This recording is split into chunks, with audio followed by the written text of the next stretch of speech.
만약 당신이 자신의 나라 방위사업총장으로 임명된다면, 그리고 자국 방위산업이 아직 도달하지 못한 기술을 개발할 방법을 찾고 있다면, 하지만 당신이 군대를 현대화하고 국제시장에서 이익을 내기 위해 그 기술이 절실히 필요하다면, 그에 대한 해답은 바로 대한민국에서 찾을 수 있을 것입니다. 이 동아시아 국가는 수십 년 동안 북쪽에 항상 존재하는 적과 미개발된 국내 항공우주 산업으로 인해 계속해서 같은 공경에 처했고, 그 결과 무기 수입에 의존하게 되었습니다. 적어도 그것은 과거의 이야기입니다. 2026년은 대한민국에서 KF-21 보라매의 해로 알려질 것입니다. 이 다목적 전투기 프로젝트가 마침내 실전 배치되기 때문입니다. 보라매는 경납고를 전투기로 채우는 것뿐만 아니라 국내 방위 산업 역량 개발을 위해 기획됐지만 처음엔 너무 야심차다는 평가도 받았습니다. 오늘날 보라매는 국제 방위 시장을 정복할 잠재력을 지닌 우수한 항공기로 인정받고 있습니다. 이는 천천히 꾸준히 나아가는 것이 승리한다는 사실을 보여줍니다. 최종적으로 KF-21 보라매로 이어진 K-어펙스 사업은 2001년에 발표되었습니다. 이 시기는 대한민국 항공시장에 막대한 투자가 이루어지던 시기였습니다. 대한민국은 북한의 공군력 증가에 대응해 수적 우위를 확보하고자 미국에서 F-16을, 이후에는 F-15K 슬래미글 전투기를 도입하는 과정에 있었습니다. 당시 대한민국 공군의 주력 기종은 F-5, F-4 팬텀2, 세스나 A-37 드래곤플라이 등이었습니다. 2000년대 초반 대한민국은 북쪽 이웃으로부터 매우 실질적인 위협을 받고 있었고, 대부분 노후화된 항공기를 운용하고 있었으며, 항공 전력을 업그레이드하는 유일한 방법은 수입에 의존하는 것이었습니다. 비교를 위해 같은 시기 미국은 세계 최고의 스텔스 전투기인 F-22를 실전 배치할 준비를 하고 있었습니다. 이 시점에서 한국인들에게 두 가지 사실이 뼈저리게 분명해졌습니다. 첫째로, 북한을 견제하기 위해 공군의 전력을 끊임없이 업그레이드해야 한다는 점이었습니다. 그리고 둘째로, 그들은 지식뿐만 아니라 생산 능력도 부족했기 때문에 국내에서 성능 좋은 항공기를 생산할 수 있는 능력을 개발해야 한다는 점이었습니다. 이 두 난관 극복이 K-어펙스의 임무였습니다. 이 프로그램은 원래 한국국방연구원에서 지나치게 야심찬 것으로 여겨졌습니다. 대부분의 사람들은 대한민국이 국산 전투기 개발 능력이 없다고 믿었기 때문입니다. 돌이켜보면 그들의 예상은 완전히 빗나갔습니다. 그럼에도 불구하고 이 프로그램은 대중의 감시를 받으며 의사결정자들은 KF-21 같은 국산 전투기 투자 타당성을 확인하기 위해 무려 10번의 타당성 조사를 의뢰했습니다. 마지막 타당성 조사가 마침내 그래, 가능하다고 결론을 내리기까지는 총 9년이 걸렸습니다. 국내 방위 항공 산업과 신형 전투기 개발에 실패할 경우 발생하는 재정적 위험은 매우 큽니다. 하지만 그것이 가져다줄 자립성은 국가적으로 매우 중요하며, 성공하면 수출로 긍정적 경제 효과도 기대할 수 있습니다. KFX 프로젝트는 승인되어야 합니다. 아마 그들이 딱 그렇게 말했을 거라고 생각합니다. 2010년 천안함 침몰과 그 이후 연평도 포격 사건도 분명히 이 결정에 힘을 실어주었습니다. 두 사건 모두 놀랍게도 북한의 소행이었습니다. 프로젝트 반대자를 달래기 위해 한국은 터키, 인도네시아의 참여를 제안해 재정 위험을 줄이려 했습니다. 터키는 이 제안을 거절했지만 인도네시아는 프로젝트 자금의 20%를 지원하고 전투기가 본격적으로 생산에 들어가면 50대를 구매하기로 동의했습니다. KF-21 프로젝트는 2010년에 공식 시작됐으며, 신뢰성 있는 다목적 전투기 개발과 일부 스텔스 기능, 장시간 순찰 임무에 중점을 두는 등 4가지 목표가 있었습니다. 전투기를 쉽게 대량 생산하여 전력을 수적으로 늘릴 수 있고, 오랜 기간 동안 손쉽게 업그레이드할 수 있는 능력을 유지하며 해외에 쉽게 판매할 수 있는 상품성 있는 제품으로 만드는 것이었습니다. 이 4가지 목표가 바로 보라매가 달성해야 할 기준점이었습니다. 철학적으로 보라매는 그 시대에 널리 퍼져 있던 대부분의 다른 설계와는 매우 다른 항공기입니다. 스텔스 기능이 일부 필요했지만 보라매의 주요 목표는 아니었습니다. 이 항공기는 주로 영공 순찰에 쓰일 예정이었고 침투 임무용은 아니었습니다. 따라서 대한민국은 라팔, F-16 유로파이터 타이푼보다 뛰어난 스텔스 성능을 원했지만 F-22와 F-35 라이트닝2만큼 발전된 성능은 원하지 않았습니다. 이 정도 스텔스 성능은 불필요하고 유지보수 비용과 시간도 늘어납니다. 또 보라매는 대한민국 해안선 순찰 임무를 맡아야 합니다. F-16보다 최소 50% 이상 긴 전투 행동 반경을 가져야 했고, 기체의 내구성도 F-16보다 뛰어나야 했습니다. 공중 순찰에는 장시간 비행과 뛰어난 가속력, 기동성을 갖춘 항공기가 필요합니다.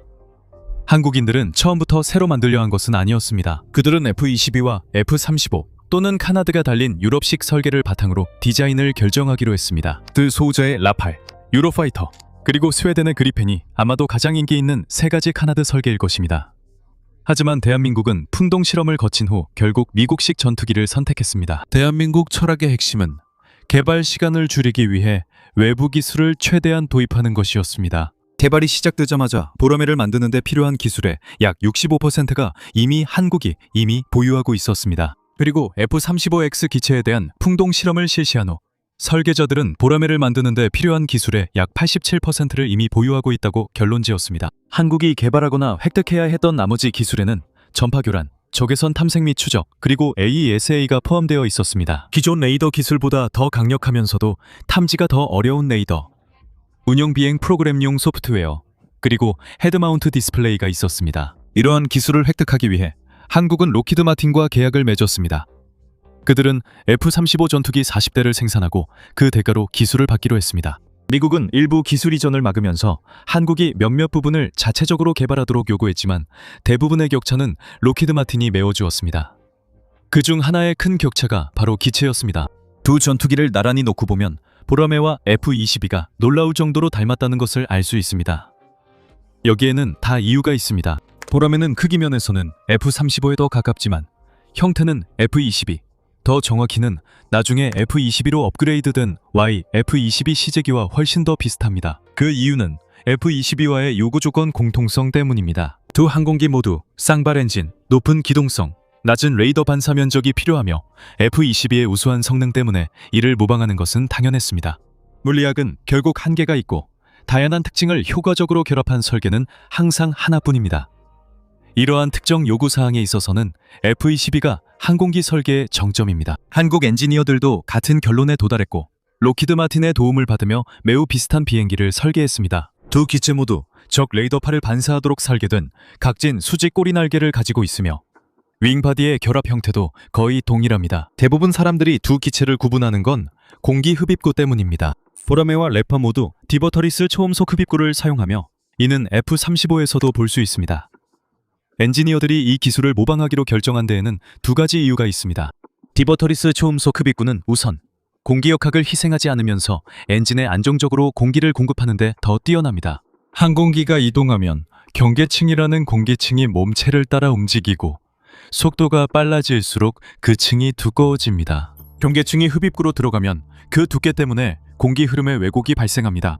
이 문제를 해결하기 위해 전통적으로 흡입구는 경계층을 실제로 빨아내는 흡입 시스템이나 흡입구와 동체 사이에 위치한 금속판인 스플리터 플레이트를 사용하여 경계층 공기가 들어오는 것을 막았습니다. 두 방법 모두 무겁고 스플리터 플레이트는 공기 역학적으로도 좋지 않습니다.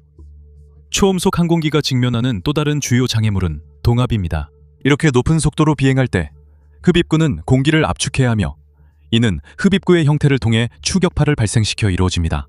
F-22의 디버터리스 초음속 흡입구와 확장해서 KF-21 보라매의 흡입구도 동체 어깨 부분에 고정되어 있으며 그 윗부분 모서리가 충격파를 발생시켜 초음속 속도에서도 좋은 공기 압력을 유지합니다. 경계층 처리에서 두 전투기 흡입구 모두 동체와 흡입구 사이에 약간의 틈이 있습니다.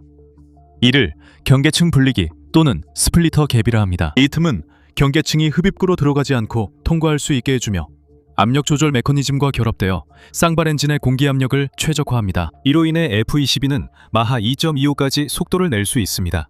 KF-21은 조금 느릴 뿐이며 전통적인 흡입구는 무겁고 공기역학적으로 최적화되지 않아 이런 성능을 낼 수 없습니다. 이러한 흡입구의 형태는 또 다른 목적도 가지고 있는데 바로 스텔스 기능입니다. 이 형태는 엔진이 레이더에 노출되는 것을 줄여주며 이는 F-22 설계 단계에서 매우 중요한 요소였고 KF-21에서도 마찬가지로 적용되었습니다. 보라매와 랩터의 흡입구, 립, 날개, 꼬리, 그리고 노즐 가장자리는 모두 뒤로 꺾여 있습니다.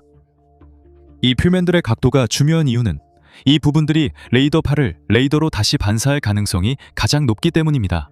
하지만 이러한 각도 덕분에 레이더파는 수신기로부터 멀리 흩어지게 되고 모든 표면이 동일한 입사각을 가지고 있기 때문에 탐지 신호의 스파이크가 매우 집중되어 나타나며 이는 곧 항공기의 레이더 반사 면적이 더 낮게 관측된다는 것을 의미합니다. 흡입구 위쪽에는 보라매가 날개와 동체의 경계가 구분되지 않는 블렌디드 윙바디 설계를 사용하고 있으며 조종석과 배기 노즐도 매끄럽게 연결되어 레이더 반사 신호를 최소화합니다. 하지만 보라매는 완전한 스텔스기는 아닙니다. 레이더 흡수 소재를 완전히 사용하지 않고 날개와 꼬리, 조종면만 외무로 덮여 있으며 기체 본체는 그렇지 않습니다. 안산형 블록 1에서는 그렇고 업그레이드 블록은 추후에 말씀드리겠습니다. 또 다른 주요 차이점은 F-22와 달리 내부 무장창이 없다는 점입니다. 블록 1 보라매는 10개의 하드포인트의 무기를 외부에만 장착할 수 있습니다. 이로 인해 항공기가 더 쉽게 탐지되기 때문에 진정한 5세대 전투기로 볼 수 없는 이유입니다. 비록 완전히 보이지는 않지만 여전히 4.5세대 전투기이고 기존 전투기보다는 덜 탐지됩니다. 스텔스 성능만 놓고 보면 목표했던 바를 달성했다고 할 수 있습니다. 이 전투기는 F-16, 라팔, 유로파이터보다 스텔스 성능이 뛰어나고 내부 무장창 도입에 충분한 공간이 있습니다. 또한 최신 항전, 전자전, 센서 장비도 탑재할 수 있습니다. 비교하자면 4세대 플랫폼들은 내부 공간이 이미 한계라 새 하드웨어를 외부에만 장착할 수 있습니다. 설계 과정에서 한국 엔지니어들은 크기, 무게, 날개 길이, 엔진, 연료 용량, 성능이 각기 다른 6가지 설계안을 시험했습니다. 초기 설계안은 사실 가장 작았으며 최대 이륙 중량이 29,900kg, 연료 용량이 3,600kg, 날개 길이가 9.8m, 길이가 15.2m였습니다. 이 설계안은 F-15와 F-16에 쓰이는 프렛 앤 휘트니 F-100 또는 제너럴 일렉트릭 터보팬 엔진 한 개로 구동될 예정이었습니다. F-110 엔진 역시 F-16, F-15, F-14에 사용되었습니다.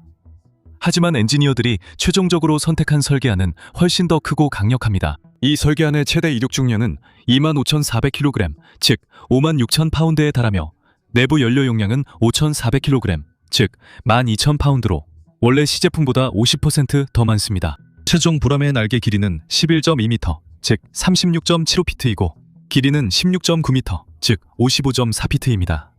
그리고 하나가 아닌 두 개의 제너럴 일렉트릭 F414 터보팬 엔진으로 구동됩니다. 각 엔진은 13,000파운드 추력을 내며 보라매는 최대 마하 1.97까지 도달합니다.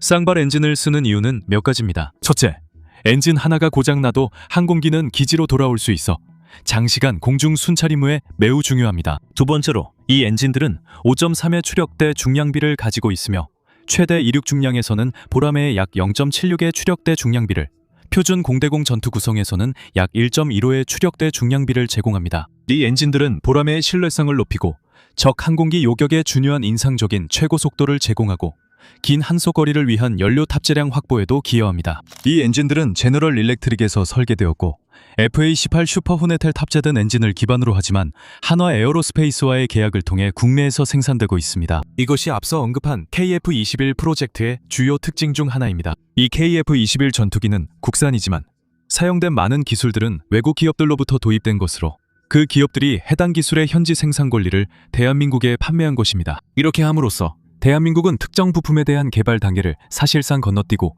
바로 생산 단계로 들어갈 수 있었고, 그렇기 때문에 이 전투기를 설계 단계에서 시험 단계까지 단 10년 만에 진입시킬 수 있었습니다. 실제로 현지에서 개발 중인 부품은 적외선 탐색 및 추적 장치, 전자광학 표적 포드, 전파 방해 기술, AESA 레이더 등 몇 가지에 불과합니다. 록히드 마틴과 F-35 구매를 대가로 기술 이전을 협상하는 과정에서 미국은 이 4가지 기술이 다른 나라에 넘어가는 것을 원치 않아 해당 기술의 이전을 차단했습니다. 이것이 F-22가 수출되지 않고 다른 어떤 나라도 이 항공기를 운용하지 않는 이유입니다. 하지만 보라매의 대부분 부품은 이미 개발되어 있었고 현지에서 제작만 하면 되었기 때문에 한국 엔지니어들은 부족한 부분을 채우기 위한 자체 기술을 개발할 충분한 시간을 가질 수 있었습니다. 능동 전자주사식 위상 배열 레이더, 즉 AESA는 국내에서 개발되었으며 이스라엘의 엘타 시스템즈의 도움을 받았습니다. 이것은 실제로 안테나를 움직이지 않고도 전파를 조향할 수 있는 안테나 배열의 한 종류로 이전의 위상 배열 레이더 시스템에 비해 큰 업그레이드입니다. 왜냐하면 동시에 여러 주파수에서 여러 개의 전파빔을 방사할 수 있기 때문입니다. 패사, 즉 수동 전자주사식 위상 배열 레이더는 AESA의 이전 모델로 한 번에 하나의 전파빔만 방사할 수 있었습니다. 이렇게 신호방사를 여러 다른 주파수에 걸쳐 분산시킬 수 있는 능력은 그 신호방사 자체, 그리고 확장해서 전투기까지 탐지하기 어렵게 만듭니다.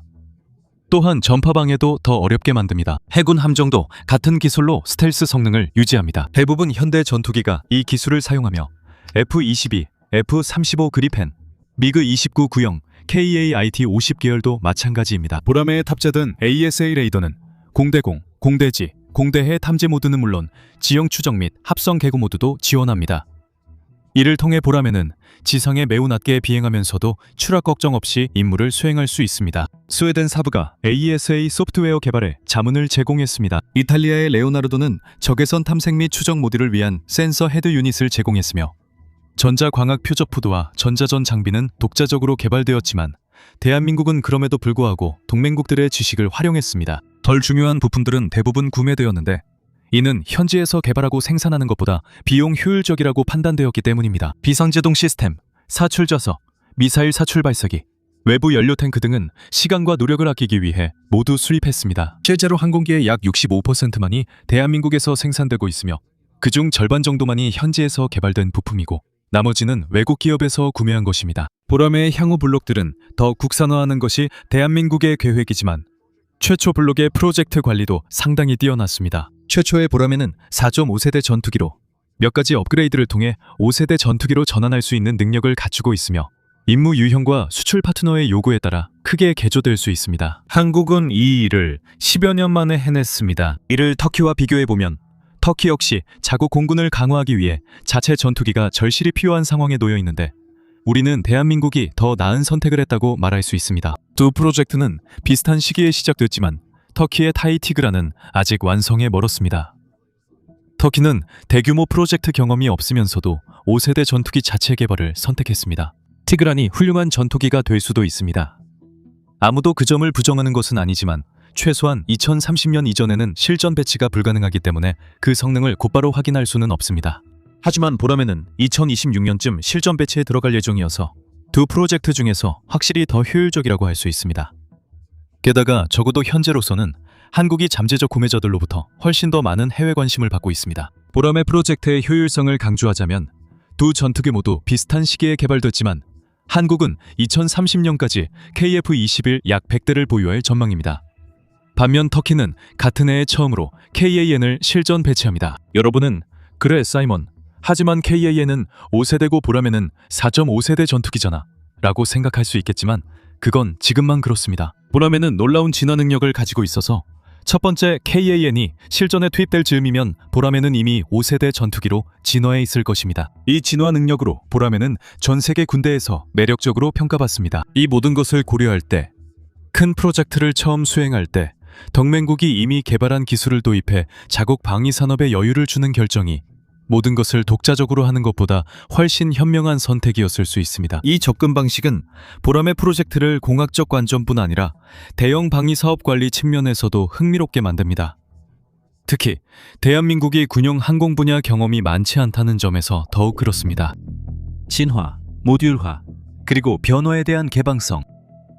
많은 나라들이 방위 기술 개발을 과시수단으로 삼고 있습니다. 또한 F-22와 같은 일부 프로젝트는 이 영상이 F-22에 관한 것이 아님에도 불구하고 수억 번 언급되며 실제로 해당 기술의 일부를 혁신적으로 변화시키기도 합니다. 하지만 전투기나 미사일, 항공모함이 전쟁의 양상을 바꿀 것이라는 주장들 중에서 정직한 것은 거의 없으며 대부분은 국가들이 기술력을 과시하려는 경쟁에 불과합니다. 하지만 대한민국은 그렇지 않습니다. 보라매 전투기 관련해서도 무리하지 않았죠. 아이러니하게도 우리가 이야기하는 건 항공기입니다. 처분을 두렵게 할 무기보다는 합리적으로 개발된 고성능 전투기를 만들고 성장 가능성을 남기는 것이 목표였습니다. 이렇게 하면 자국 공군의 좋은 해결책이 되고 해외 구매자에게도 매력적일 수 있습니다. 보라매의 진화 가능성과 모듈화가 핵심 요소입니다. 지금까지 언급된 모든 내용은 정의상 4.5세대 전투기 인블럭 1 보라매에만 해당됩니다. 하지만 이 항공기는 점진적으로 다양한 개선 사항을 도입하여 시간이 지나면서 5세대 전투기로 발전하게 될 것입니다. 보라매 블럭 2는 전투기의 공격 능력을 향상시키고 정찰 능력과 더 다양한 무기 체계를 도입할 것입니다.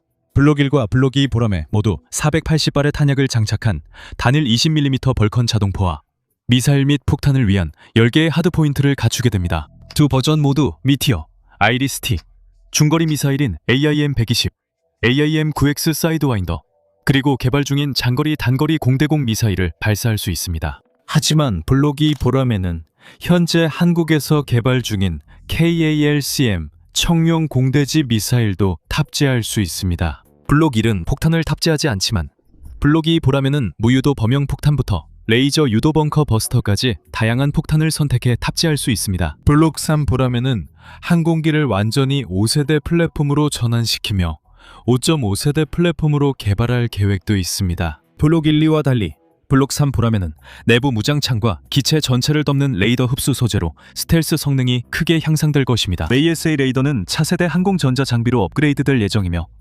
한국산 엔진이 기존의 제너럴 일렉트릭 쌍발 터보제트 엔진을 대체할 가능성이 높습니다. 블록 2와 3에서는 블록 1 보라매에게는 너무 야심찬 기술인 유인-무인 협업 기술도 도입될 예정입니다. KF-21을 매우 오랫동안 사용할 수 있는 플랫폼으로 만드는 것이 처음부터 계획이었고 미래 기술 중 하나는 유인 항공기와 드론의 협업입니다. 이것이 6세대 전투기의 결정적인 특징이며 이를 통해 보라매의 역할은 다목적 전투기에서 공중 지휘 플랫폼으로 변화하게 됩니다. 이 능력은 대부분 2인승 보라매에서 개발될 가능성이 높으며 단좌형은 전투 임무만 계속 수행하게 될 것입니다. 앞좌석 조종사는 비행 조작과 즉각적인 위협 대응을 담당하고 뒷좌석 조종사는 무인 시스템을 지휘하게 됩니다. 이 무인 시스템들은 보라매의 상황 인식을 높이고 적 항공기와 방공망으로부터 보호할 것입니다.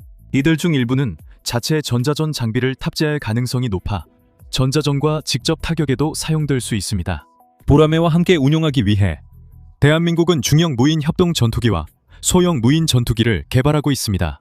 후자는 정찰 및 전자전 전용 드론인 반면 전자는 공대공 및 공대지 임무를 수행할 수 있습니다. 이 기술들은 최초의 블록 1 보라매에서 시험될 예정이지만 블록 1 기체에는 이러한 드론을 지휘하는 데 필요한 소프트웨어 패키지가 없기 때문에 함께 배치되지는 않을 것입니다. 한국은 늦어도 2028년까지 이 전투기들로 초기 전투 준비 태세를 달성할 것으로 기대하고 있습니다. 로열 윙맨 체계의 작동 방식과 전쟁에 미치는 영향이 궁금하시다면 관련 영상을 시청해 보시기 바랍니다. 한국은 블록 3 보라매 3가지 변형을 개발할 계획입니다.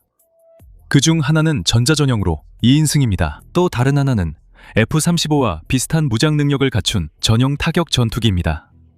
마지막은 각 국가의 요구에 맞춰 맞춤 제작되는 수출형 변형이 될 것입니다. 보라매는 항공모함 탑재형 변형도 출시 예정이며 이 버전은 이착륙 안정성과 안전성을 위해 날개가 20% 더 크고 항공모함에 탑재할 수 있도록 접이식 기능도 추가됩니다. 이 변형 기체는 단거리 이륙과 강제 착함 운용도 가능할 것으로 보입니다. 보라매의 3가지 블록 모두 플랫폼의 오픈 아키텍처 덕분에 높은 수정 가능성을 가질 것입니다. 컴퓨터에서 프로그램을 설치하고 삭제할 수 있는 것처럼 보라매는 새로운 센서 장비, 무장, 소프트웨어의 통합이 가능할 것입니다. 즉, 이 전투기는 완전한 개조 없이도 수십 년 동안 운용되는 동안 계속해서 업그레이드를 받을 수 있다는 뜻입니다. 항공우주 산업의 최신 트렌드와 새로운 위협에도 최소한의 운용 중단으로 대응할 수 있습니다. 이는 모두 보라매 소프트웨어 덕분입니다. 이 소프트웨어는 국제 표준에 따라 개발되어 구매자들이 대규모 변경 없이도 자신들의 시스템과 무기를 통합할 수 있게 해줍니다. 보라매는 대부분의 다른 동급 항공기가 완전히 폐쇄된 구조를 가진 것과 달리 나토 동맹 항공기 중에서도 나토 비회원국과 한국산이 아닌 부품과 완벽하게 호환되는 몇 안 되는 항공기 중 하나가 될 것입니다. 이로 인해 보라매는 시간이 지남에 따라 점점 더 발전하고 세대를 뛰어넘는 항공기가 될 뿐만 아니라 많은 재프로그래밍 없이도 한 부품을 빼고 다른 부품으로 교체할 수 있는 능력을 갖추게 됩니다. 또한 대부분 다른 플랫폼보다 운영 비용이 매우 저렴할 것입니다. 미 의회 예상국에 따르면 F-35를 1시간 운항하는 데는 운영 및 지원 비용을 포함해 약 5만 달러가 듭니다. 이 비용은 과거에는 훨씬 더 높았으며 최근에야 안정화되었습니다. F-16은 미국 납세자에게 1시간 비행에 약 2만 5천 달러의 비용이 들고 F-22는 1시간 비행에 거의 10만 달러에 달합니다. 하지만 보라매의 운영 비용은 주요 방위 및 민간 항공기 개발업체와 협력하는 항공우주 컨설턴트 리처드 아블라피아에 따르면 2만 달러를 넘지 않을 것으로 보입니다. 이렇게 되면 보라매는 유로파이터 타이푼보다 더 나은 다목적 전투기일 뿐만 아니라 비행시간당 약 6만 달러가 드는 유로파이터에 비해 운영 비용도 더 저렴합니다. 모듈식 설계와 가능한 한 많은 기술을 수입하려는 대한민국의 결정 덕분에 한국 항공우주 산업은 단 2년 만에 8대의 시제품을 제작했고 이 중 2대는 지상용으로 제작되어 시험에 투입되었습니다. 보로마이의 6대 비행 시제기는 첫 보로마이 실전 배치 전까지 총 2200회의 비행 시험을 합니다. 이 비행 시험들은 저속, 저고도 비행부터 초음속 비행까지 다양하며 야간 비행, 공중급유, 무기 시험, 고바등각 시험, 편대 비행 시험, 그리고 포구와 착빙 등 극한 환경에서의 시험도 포함됩니다. 녹음 시점에서 시제기들은 단 한 건의 사고나 준사고 없이 1600회 이상의 비행을 달성했습니다. 이는 항공계에서 극히 드물고 사실상 전례가 없는 일입니다. 아무리 뛰어난 설계라도 테스트 과정에서 최소한 한 번쯤은 문제에 부딪히게 마련입니다.